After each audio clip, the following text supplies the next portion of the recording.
Richfield, President Donald Trump on Thursday threatened to hold up the trade agreement his administration finalized this week with South Korea in an effort to gain more leverage in potential talks with North Korea.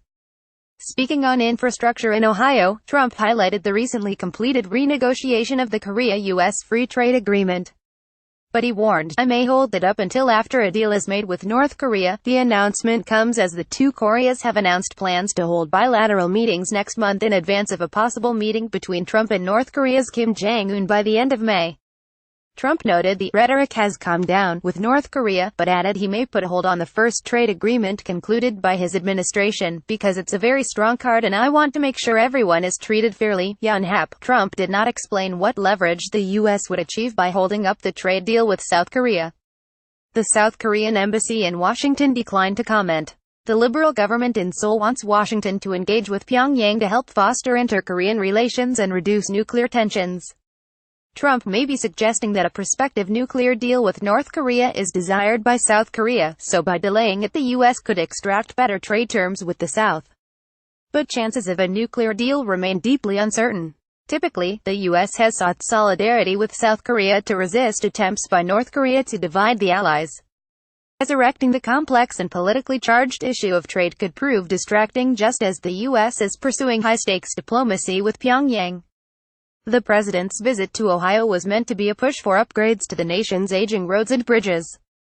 Instead, Trump turned what was billed as a major speech on infrastructure into a 53-minute campaign-style rally, with talk of defeating the Islamic State and caring for veterans, not to mention a plug for the television reboot of Roseanne. He highlighted his plan deploying $200 billion in federal money to spur at least $1.5 trillion in spending over a decade to repair or replace highways, bridges, ports, airports and other infrastructure. "We will transform our roads and bridges from a source of endless frustration into a source of incredible pride," he said. But in a concession to political realities in Washington, where lawmakers are increasingly focused on their re-elections, in what is set to be a difficult campaign cycle for Republicans, Trump said, "You're probably going to have to wait until after the election." Trump said Democrats don't want to work with him on infrastructure because they don't want to give him any additional wins after his tax bill passed in December. Trump unveiled the sweeping infrastructure proposal in February and cast it as one that could garner bipartisan support. But the plan relies heavily on state and local governments for the bulk of the spending, raising concerns among members of Congress about the possibility of higher commuter tolls and the sale of assets to raise the money. There is little expectation that Congress will take up a sweeping infrastructure proposal along the lines of what Trump envisions, or that Republicans in control of the House and Senate will write their own legislation, lawmakers begin to shift their focus to the challenge of getting re-elected in November. Instead, Congress plans to package a series of related measures, including beefed-up spending and the big budget bill Trump signed into law last week. That bill, which funds the government through Sept.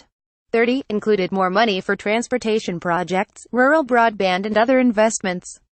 House Speaker Paul Ryan, RYS, promoted it in a tweet as long overdue updates to our country's infrastructure, AP.